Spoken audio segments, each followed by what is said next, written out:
February 27, 1991. The American army has just inflicted a bloody defeat on Iraq, following the invasion of Kuwait 7 months earlier. Although the big winner in this first Gulf War, little did Washington know that it had triggered a process in Iran that would soon shake up the entire Middle East. Kuwait is liberated. Iraq's army is defeated. Our military objectives are met. For President George Bush, the liberation of Kuwait was only the first stage of a much more ambitious policy. He wanted to build a new Middle East. A moderate Republican, World War II veteran, former CIA director, and Vice President of the United States, he was the most powerful head of state in a world that was becoming increasingly unipolar, following the fall of the Berlin Wall and the breakdown of the Soviet Union. After the victory in Iraq, he sought to make the Persian Gulf, whose oil wealth made it a particularly strategic region, more secure for American interests.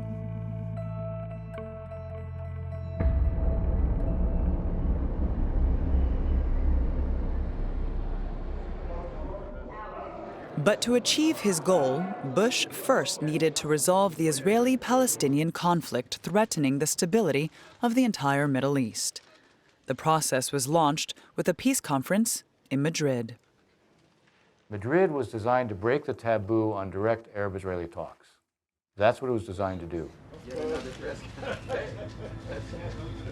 Now, we created a bilateral channel for negotiations between Israel and a Jordanian Palestinian delegation, Israel and Syria, Israel and Lebanon. And we created a multilateral channel, which was to widen the Arab orbit dealing with Israel.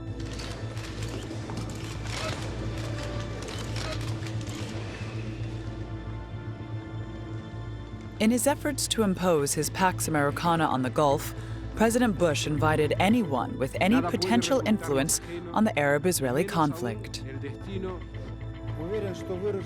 Europeans, Soviets, leaders of the Maghreb and the Middle East all attended.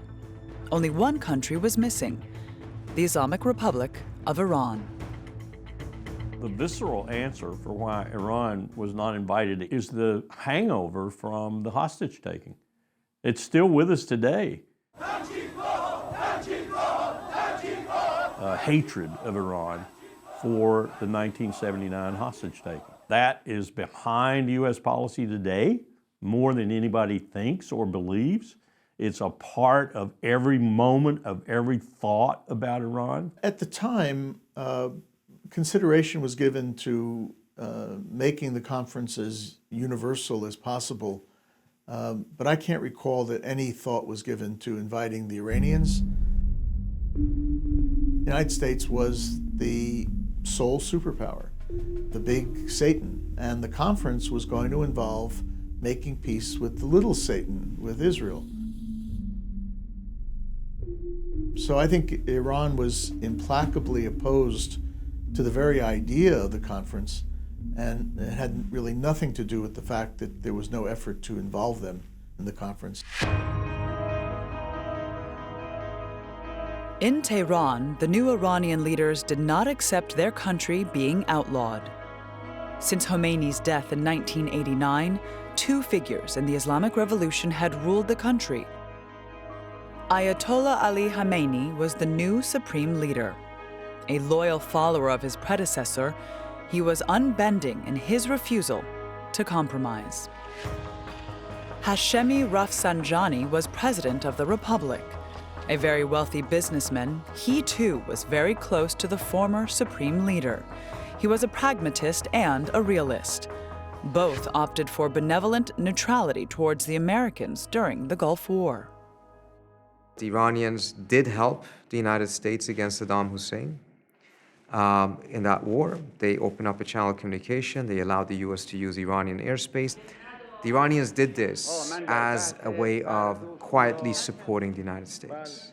And they thought that after the war, they would be rewarded for it, and the reward would just be inclusion.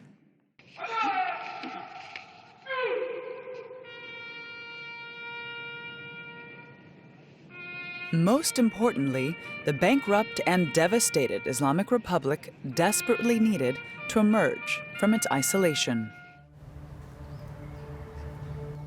Iran was still reeling from the interminable war against Iraq between 1980 and 1988, a devastating conflict that left 500,000 dead and deeply traumatized the country.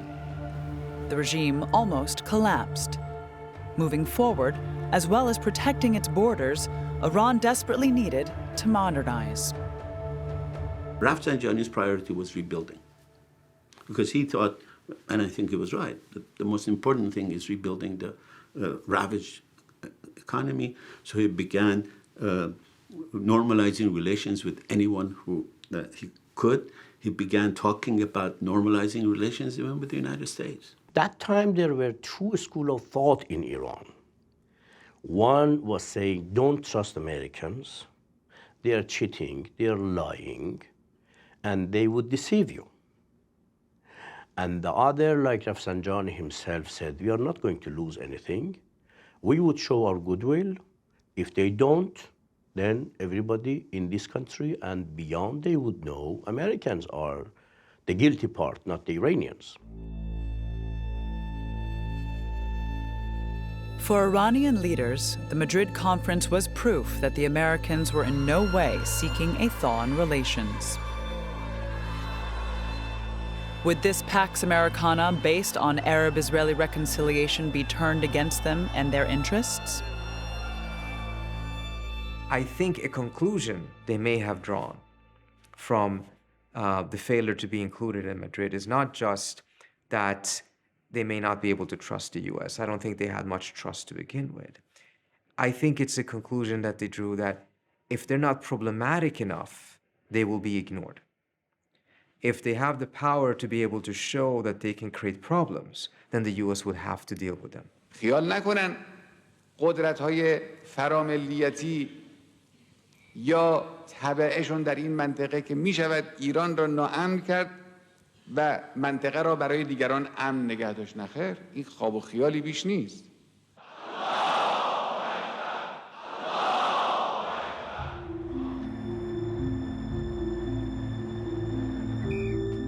Ayatollah Khamenei decided to act. 2 weeks before Madrid, he organized his own conference dedicated to supporting Palestine. It was a conference whose philosophy and program were radically opposed to the American project. The Tehran conference is aimed at finding ways of bolstering the Palestinian armed struggle. For the Iranians and Muslim delegates who have converged here from around the world believe that Palestinians will only win their rights by fighting for them. The supreme leader managed to bring together the representatives of some 60 movements from very diverse ideological or religious backgrounds. In attendance were revolutionaries, nationalists, and Islamists. تؤكد على ضرورة دراسة نهج الإمام الخميني قدس سره ونظرته القوية والحكيمة بالنسبة لأمريكا حيث يرى فيها القوة الشيطانية التي تلعب بمصائر الشعوب. All expressed a rejection of American domination in the Middle East, rejection of the occupation of Palestine, and rejection of the State of Israel. We found that Hamas and Islamic Jihad were the organizations most inclined to maintain resistance and continue the struggle against Israel.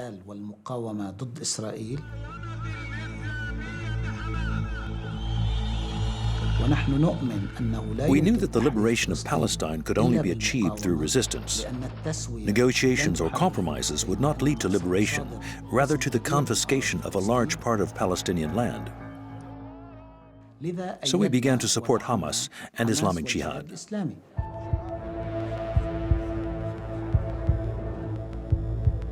Here, behind the scenes at the conference, close links between the Lebanese Hezbollah, the Palestinian Islamist Hamas, and the Islamic Jihad began to be forged, giving rise to what Tehran would later call the axis of resistance.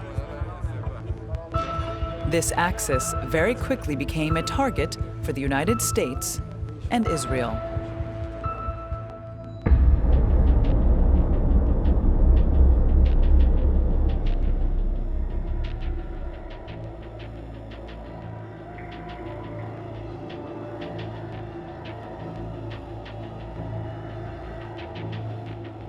The Shiite community in the southern suburbs of the Lebanese capital was in mourning.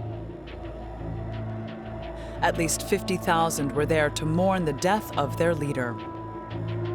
Sheikh Abbas Musawi, the Secretary General of Hezbollah, recently seen at the Tehran conference, had died the previous day along with his wife and son, killed by the Israeli army. Israel had never before eliminated such a prominent leader within the Shiite organization.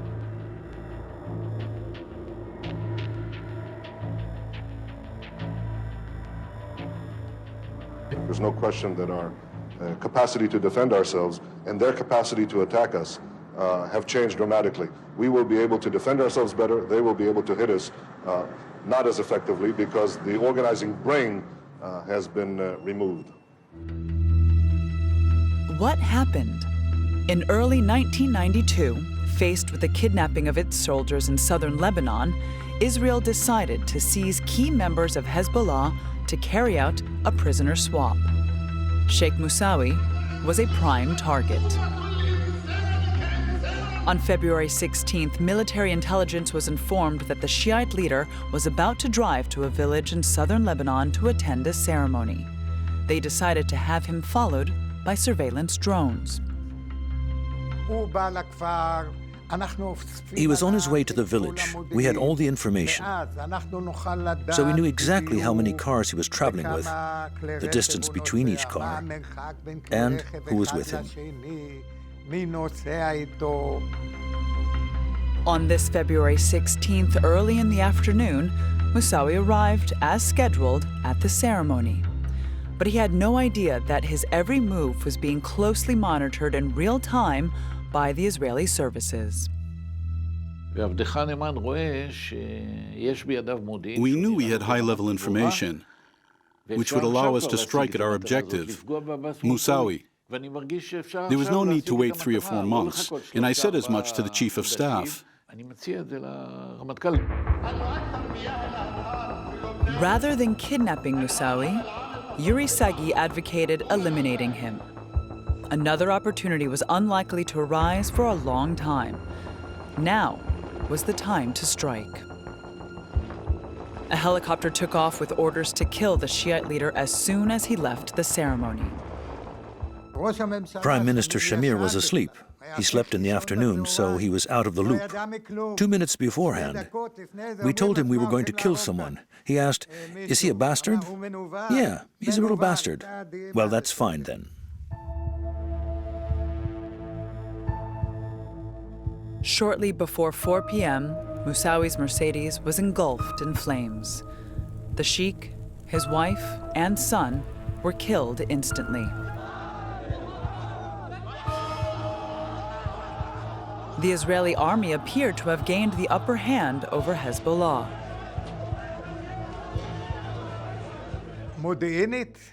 From an intelligence point of view, the strike was unquestionably a success.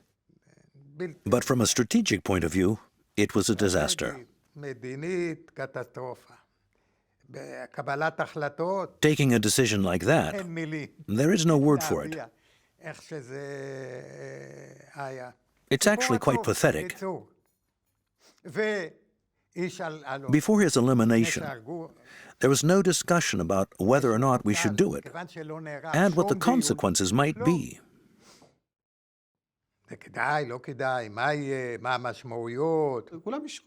Everyone agreed, but no one considered the consequences of the action. I told them, look, it may provoke a terrorist attack overseas. There may be consequences. I was told, no, no, no.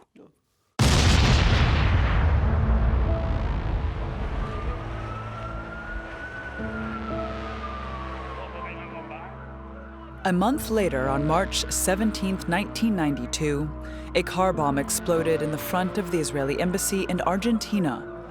28 people were killed, with 250 injured. Islamic Jihad claimed responsibility for the attack. But in Israel, many saw it as a direct response from Hezbollah and Tehran to Musawi's assassination. אצלי זה עורר תהיות לגביי, אני לא רוצה לדבר על אחרים, האם באמת הייתה לי I can't speak for anyone else, but I had misgivings about the whole thing. Did I know what we were doing? Had I properly assessed the risk-benefit ratio? Given that the elimination of Musawi had led to dozens of Jews killed in Argentina? ואולי גם השד Perhaps the Shia devil had become even more fearsome. קופץ קפיצת מדרגה ברצון לתגובה. אגב, Make no mistake, they didn't want peace. לא נתבלבל. But sometimes you can hasten things when you don't intend to. והם מקבלים תאוצה שלא התכוונת אליה. למה? כי הוא קבע משהו, הוא קבע pattern חדש. It was decisive. It initiated something new in our relationship with Hezbollah and in our relationship with Iran. Because, in actual fact, we had directly affected Iran. Israeli intelligence then learned that the situation might get even worse. In addition to using Hezbollah, Iran also had plans to develop nuclear weapons. If Israel failed to react, it was no exaggeration to think that the country's very existence might be at stake.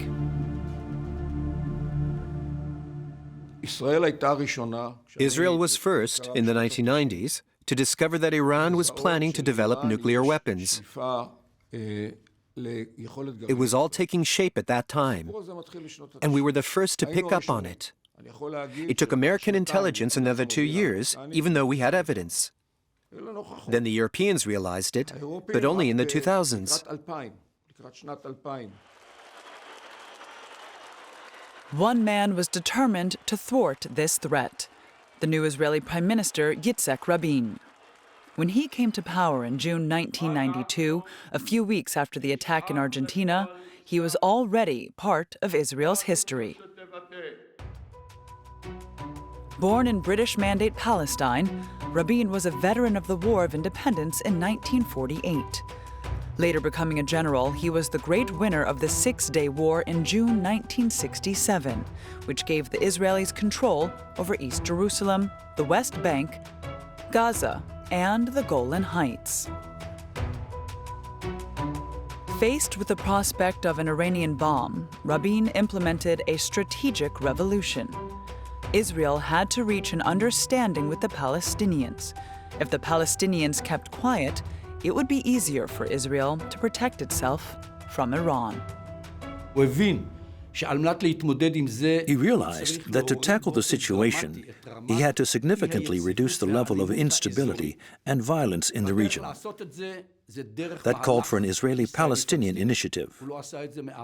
This wasn't out of any affection for the Palestinians or the desire to give them more territory, but he understood that it would help guarantee the existence, identity, and security of the State of Israel. Rabin, not us in the intelligence services, said, "We must hurry to reach a peace agreement with the Arab countries and move forward on the Palestinian issue before the Iranians develop nuclear weapons."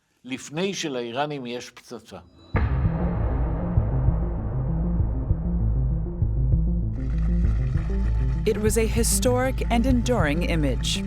After months of secret negotiations, former warlord Rabin agreed to conclude the Oslo Accords at the White House with the man he had always called a terrorist, PLO leader Yasser Arafat.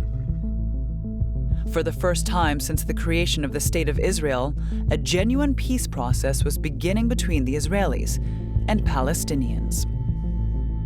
The children of Abraham, the descendants of Isaac and Ishmael, have embarked together on a bold journey. Together, today, with all our hearts and all our souls, we bid them shalom, salam, peace.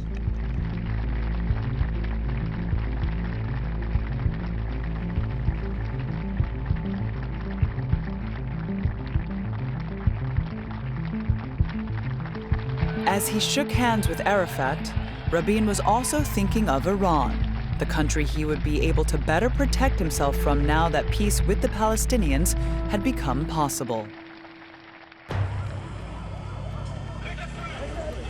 3 weeks later, however, a bus exploded near an Israeli settlement in the West Bank. Responsibility was claimed by Hamas. Then it was the turn of an Israeli settler to commit a massacre in Hebron. In Israel and the occupied territories, tragedies followed, one after the other. Extremists from every side were doing their level best to thwart the peace process. It was a godsend for Tehran. It was time to get back into the game and defeat Israel's strategy. Iran has never been in the favor of peace process, I tell you very openly, very frankly, very sincerely, because from the day one, Iran believed Israel is after cheating. And Israel is not ready to accept the rights of Palestinians. Iran was convinced from the day one, and since 100% was convinced this is a plot to kill the time and to kill the wishes and the dreams and the rights of Palestinians, Iran was not ready to accept it.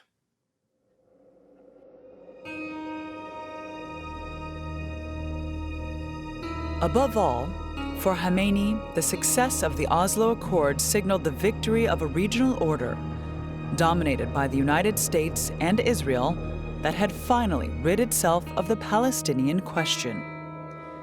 A regional order that would relegate Iran to a supporting role. So to reestablish his country at the center of the chessboard, the supreme leader decided that the covenant sealed during the Tehran Conference of October 1991 must be translated into action. To that end, it stepped up support for the Palestinian Islamist movements, Hamas and Islamic Jihad. The Iranians support all those who are against us. We see their influence in the Gaza Strip and in Judea and Samaria. They work behind the scenes providing financial, political, and social support, even supplying the ammunition used in attacks.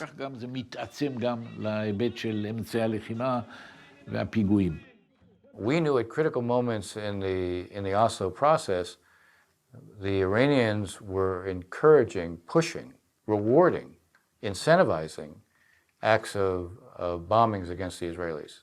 We knew it. We had the information.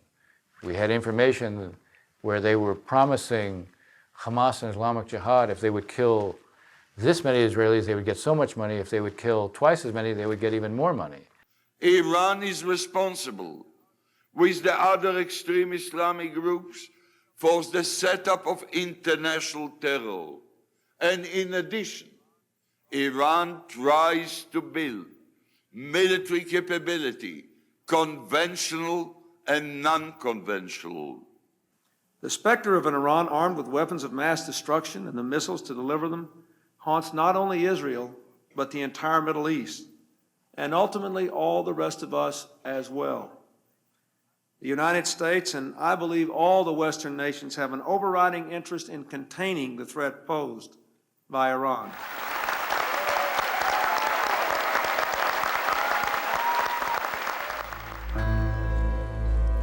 To prevent Iran from financing terrorism and developing nuclear weapons, Washington imposed economic sanctions, the prelude to a total embargo, with the aim of isolating the country to bring it to its knees and render it harmless.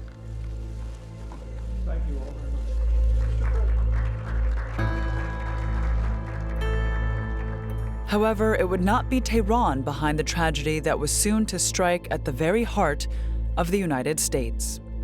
A tragedy whose symbolic and political significance would usher in a new era for the entire Middle East.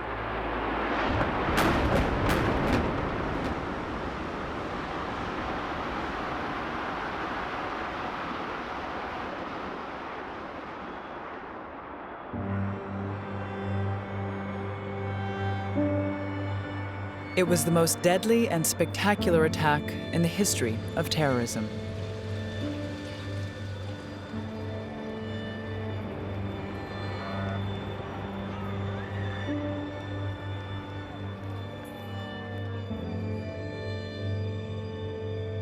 With nearly 3,000 casualties, it was dawning on an astonished United States that the real enemy may not be the Shia Islamism of Iran and Hezbollah.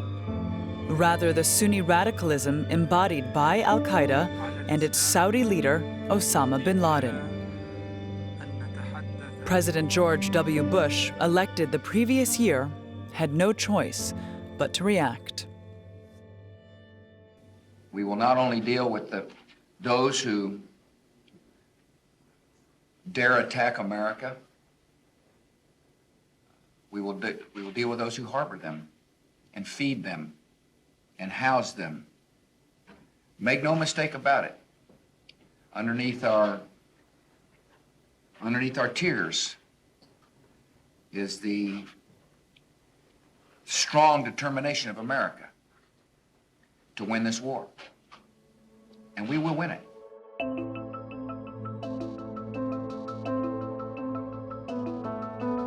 Devoid of any international experience, a fervent evangelical Christian, the president had surrounded himself with neoconservatives such as Vice President Dick Cheney and Defense Secretary Donald Rumsfeld. They declared that the United States was on a mission to defend American values, to be ready to intervene wherever necessary, anywhere in the world. September 11th was a wake-up call, a call to arms. I think the rest of the world, and even many in the States, underestimate just how traumatic 9/11 was. You know, the fact of the matter is, it's this great trauma. And for the administration, it's a shock. It's a complete shock.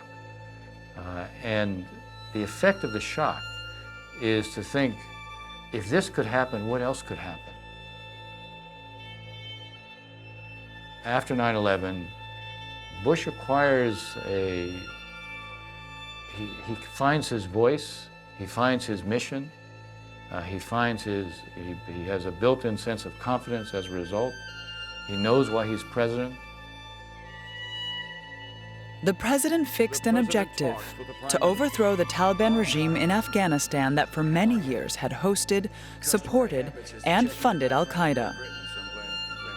Secretary of State Colin Powell was head of American diplomacy and tasked with preparing the ground before the offensive. A former chief of state during the First Gulf War and not a member of the neoconservative faction, he understood that his country needed to act with the help of a very unexpected partner. I was asked by Colin Powell, the Secretary of State, to take on the responsibilities initially for working with the Iranian opposition to form a successor government to the Taliban. I recognized that I needed to talk to the countries that had been supporting the Afghan opposition. I made clear that I thought I needed to talk to Iran as part of my responsibilities, and Colin Powell agreed.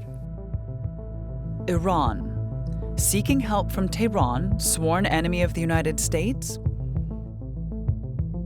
as well as sharing nearly a 1,000-kilometer-long border with Afghanistan, the Islamic Republic was the ideal ally to bring down the Taliban regime. Taliban was an anti-Iranian, anti-Shia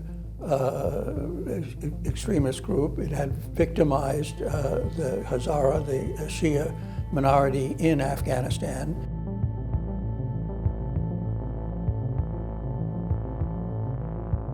The Iranians themselves almost went to war with Afghanistan in 1998 after the Taliban struck the Iranian consulate in Mazar-e-Sharif and killed roughly 10 Iranian diplomats and a journalist.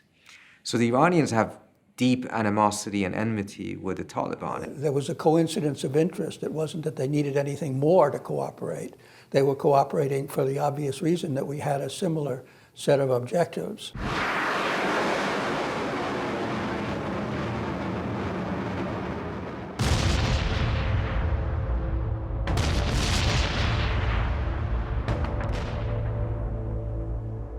The first American bombardments fell on Afghanistan on October 7, 2001.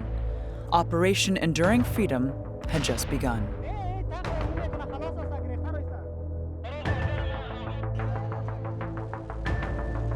A month later, the Northern Alliance, the main coalition opposing the Taliban, took Kabul with the help of American troops, backed and assisted by Iran.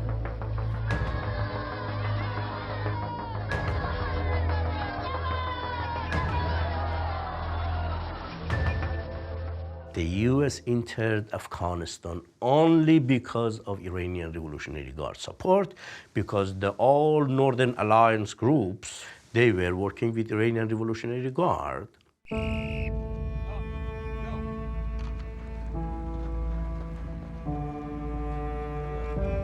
But the Bush administration considered it to be of secondary importance.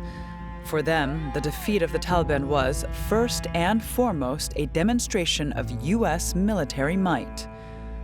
The pressing concern now was to build the Afghanistan of tomorrow. In early December 2001, an international conference chaired by Washington got underway in Bonn, bringing together all the Afghan factions. The main issue is an interim administration and how to distribute the portfolios within that among the various groups, geographically, ethnically, et cetera. I mean, this is a tough issue, like building any coalition is. Here again, Tehran sought to play a central role. And it was Iranian delegate Mohammad Zarif who managed to obtain a compromise from the Afghan factions for the establishment of an interim government, as well as the wording of a final declaration. I was reading this document, and Zarif said that he thought it was a good document, but it had a couple of items that were missing. And he said, well, first of all, there's no mention of democracy or free elections. Don't you think we should be committing the Afghans to democratic government? And I readily agreed. Well, it makes no mention of international terrorism. Shouldn't they be committing to cooperate against international terrorism? And again, I thought that was an innocent, that was an unobjectionable addition, and I agreed. I saw that Zarif had a certain twinkle in his eye, and although these were sincere enough probably as proposals, they were also intended as a sort of an effort to tease me a bit. That it would be Iran that was proposing democracy and counterterrorism, not the United States. Iran was jubilant. 10 years on, they had avenged their ban from the Madrid conference, proving that, given the opportunity, they could play a stabilizing role on the international scene. Proving also that they did not deserve the sanctions weighing down their economy.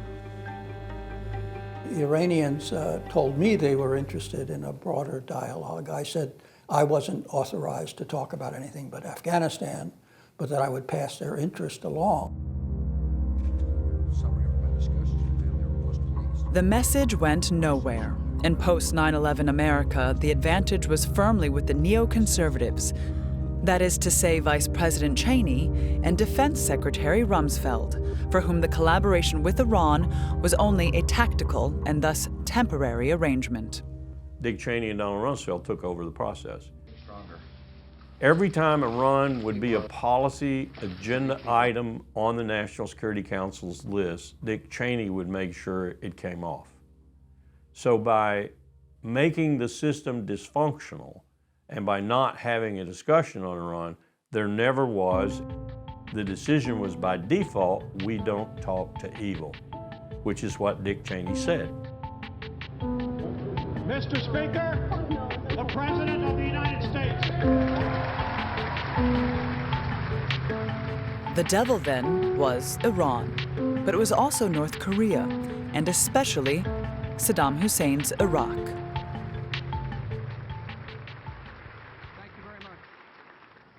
States like these and their terrorist allies constitute an axis of evil, arming to threaten the peace of the world.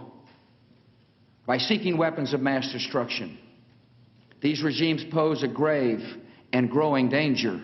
The United States of America will not permit the world's most dangerous regimes to threaten us with the world's most destructive weapons.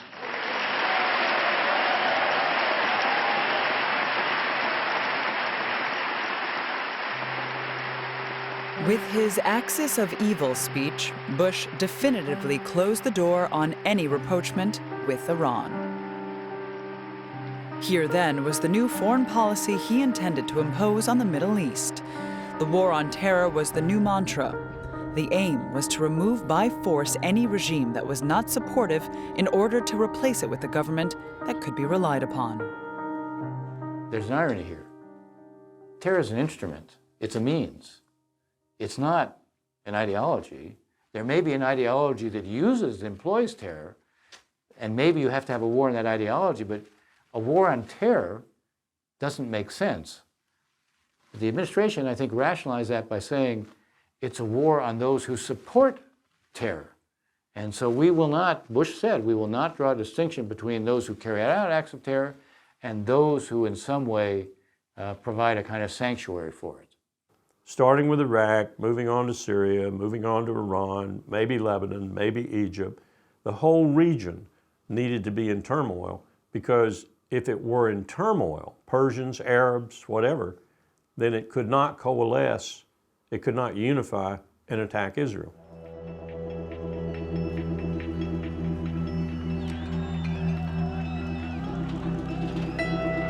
So their whole philosophy was the best security for Israel is chaos all around Israel, which is counterintuitive if you think about it hard, but that's what they wanted. I heard it briefed a number of times.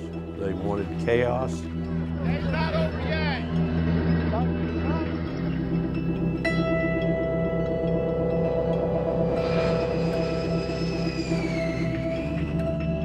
Thus, by May 1st, 2003, the first objective had been achieved. By crushing Saddam Hussein's regime, Bush Jr. put an end to the campaign initiated by his father in 1991 during the First Gulf War. He could wallow in victory among his soldiers. Nothing, it seemed, could stand in his way. Obviously, when the United States invaded Afghanistan and then invaded Iraq under false pretenses, and after lying about weapons of mass destruction in Iraq and lying about a relationship between Saddam Hussein and Al-Qaeda, the Iranians were concerned that the United States would try to destabilize Iran or invade the country. So ever since the invasion of Iraq, Iran has been preparing itself for some sort of American attack or invasion or some sort of conflict with the United States.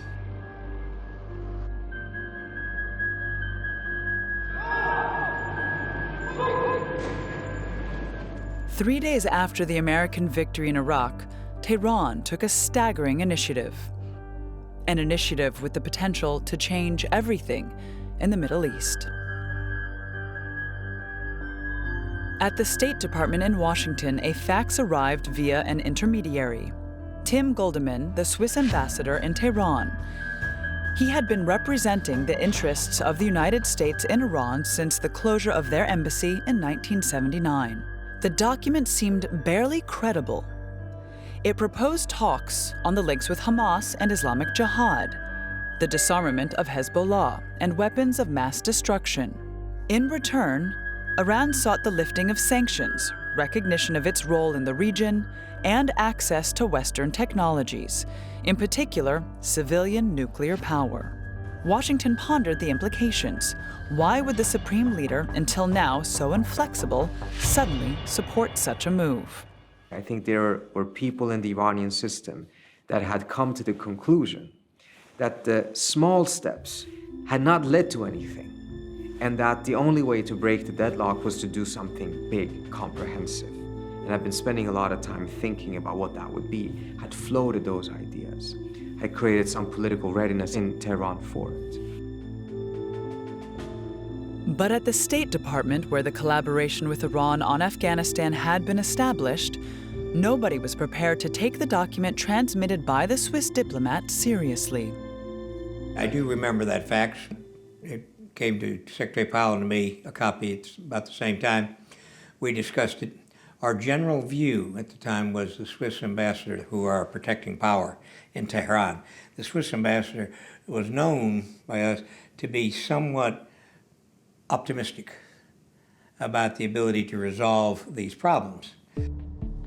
Told him our view was that we had some skepticism about this. I think there was also a general view that, I mean, this was the sort of height of American hubris. We just overthrown first the Taliban and then Saddam Hussein. Now let's make a democratic Iraq, and then the Iranians will really, either collapse or make even better offers. So it was a feeling that the American leverage was increasing and that there was no hurry. U.S. policy towards Iran has always had a strong element of continuity, and the Iranians in the past have seen or had seen that every time they came to the assistance of the United States, the response by the United States was a slap in the face. So while the impact in Iran or the response in Iran was mixed, some were shocked, some were not so shocked, some were not surprised, but ultimately what it did bring about was a consensus in Iran that the United States is very hypocritical and insincere in its dealings with Iran.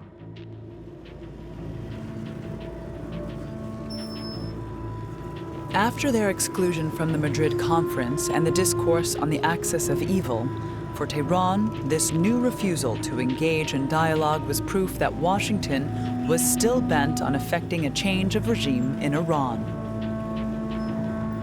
So in order to protect the Islamic Republic, Ayatollah Khamenei took a radical decision.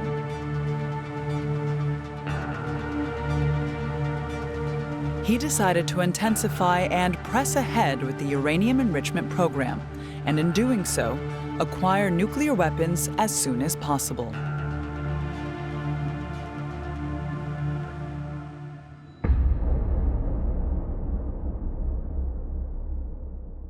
Today I want to extend my very best wishes to all who are celebrating Nowruz around the world. And I hope that you enjoy this special time of year with friends and family. Then, one man decided to shift the equation in relations between his country and Iran. Barely 3 months after taking office, Barack Obama addressed Iran directly on the occasion of the Persian New Year. It was a first in the history of the two countries. We know that you are a great civilization, and your accomplishments have earned the respect of the United States and the world. The new president was the antithesis of his predecessor.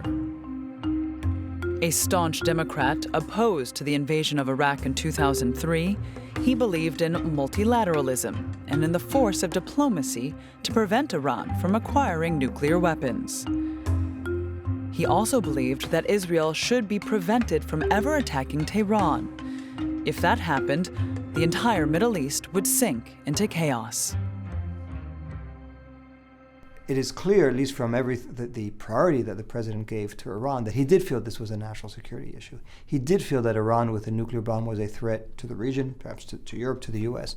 We wanted to provide Iran a dignified exit and a way to come back into compliance with the rules that everybody else was living by. Iran wasn't. Diplomacy was part of that strategy. It wasn't the only element of that strategy. It was a multidimensional strategy that we had, which included various forms of pressure.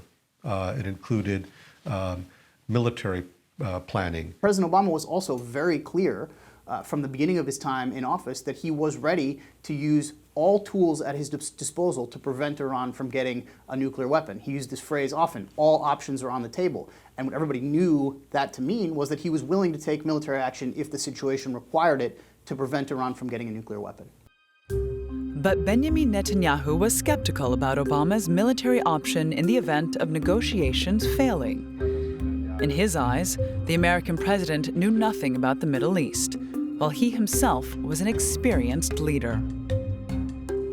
Coming from a very conservative Zionist background and the former head of an elite commando unit, he had already led the country 10 years earlier. Netanyahu had never wavered in his refusal to compromise on Israel's security. He declared himself ready to destroy Iran's uranium enrichment facilities without Washington's consent. Israel was quite prepared to act without American backing. They have never concealed their opposition to an operation like this. They regarded it as damaging. But I remember face-to-face discussions with Bush and Obama, or with their security advisors, who were taking notes. I clearly told them that when we reached a critical stage in terms of the security and future of the State of Israel and the Jewish people, we would not delegate responsibility to anyone else. Not even to you, our closest allies. We would not give them that. We would take our decisions in full sovereignty according to our own considerations. For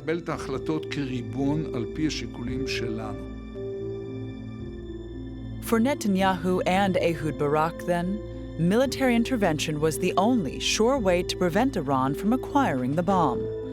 But before they took action, they needed the approval of key ministers and leading military and intelligence officials. To be legitimate, it was imperative that the historic decision to attack Iran met with a broad consensus.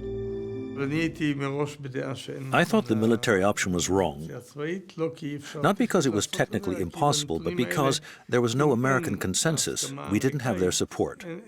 Even if we managed to destroy certain facilities, it would not solve the problem. It would merely dismantle the coalition established by Obama. Israel did not have the capacity to eliminate this threat completely. The process could be delayed or weakened. But as I pointed out, the situation could end up worse. You might hasten something over which you have no control. Outnumbered, the two Israeli leaders were forced to back down. Obama, however, remained uneasy. If he was to get a deal with Iran before Netanyahu could convince his cabinet to follow him down the road to war, he needed to wrestle back control. At the end of 2012, in the utmost secrecy, he entered into direct negotiations with Iran. A succession of meetings, both in and out of public eye, ensued. An agreement was on the way. Thus, on March 3, 2015, Netanyahu made one final attempt to derail the process. He went to Washington to address Congress, where he launched into a veritable tirade against the policies of his most loyal ally. It was unprecedented in the history of relations between the two countries. Ladies and gentlemen, I've come here today to tell you we don't have to bet the security of the world on the hope that Iran will change for the better. We don't have to gamble with our future and with our children's future. So this deal won't change Iran for the better. It will only change the Middle East for the worse.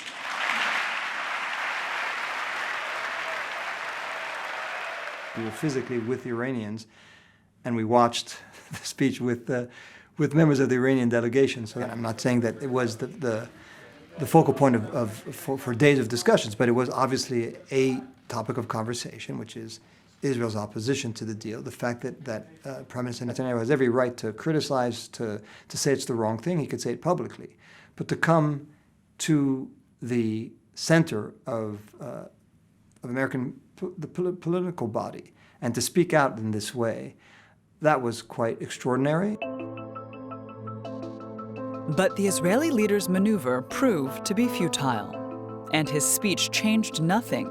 Obama won the day. 4 months later, on July 14, 2015, the nuclear agreement was signed. Tehran was represented by its Minister of Foreign Affairs, a certain Mohammad Zarif, the man who had cooperated with the United States against the Taliban in 2001. I believe this is a historic moment. We are reaching an agreement that is not perfect for anybody, but it is what we could accomplish, and it is an important achievement for all of us.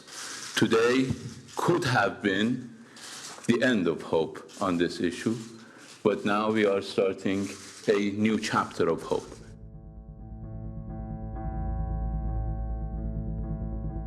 Iran pledged to limit its uranium enrichment program to the production of civilian energy and abandon its quest for nuclear weapons. In return, it would obtain the gradual lifting of sanctions that were stifling its economy.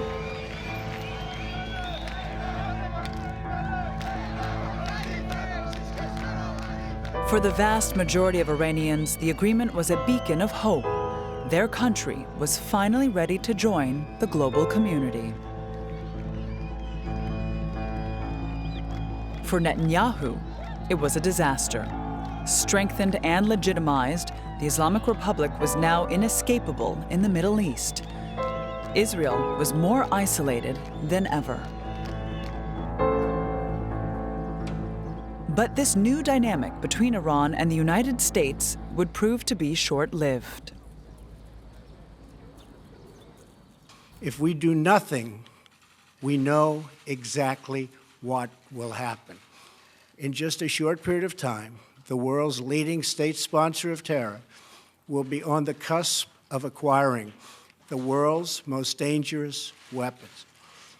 Therefore, I am announcing today that the United States will withdraw from the Iran nuclear deal. This decision by President Trump marked the beginning of a new phase in the long history of relations between Iran on the one side and the United States and Israel on the other. Since the advent of the Islamic Republic in 1979, war has never actually broken out between Washington and Tehran, nor has there been any real dialogue. The two enemies have constantly failed to get beyond their different backgrounds to consider each other as valid counterparts. For its part, Israel perceives Iran as an increasingly radical and deadly threat. Until the Shia theocracy recognizes the legitimacy of the Jewish state, nothing will be possible. For over 40 years, then, a state of war has been the norm. For over 40 years, a deadly rationale of confrontation, a lack of respect for each other's individuality, and incitements to hatred have prevailed. As if failed relationships should be the rule, as if an endless series of obstacles must be conjured up to forever keep dialogue and peace at bay.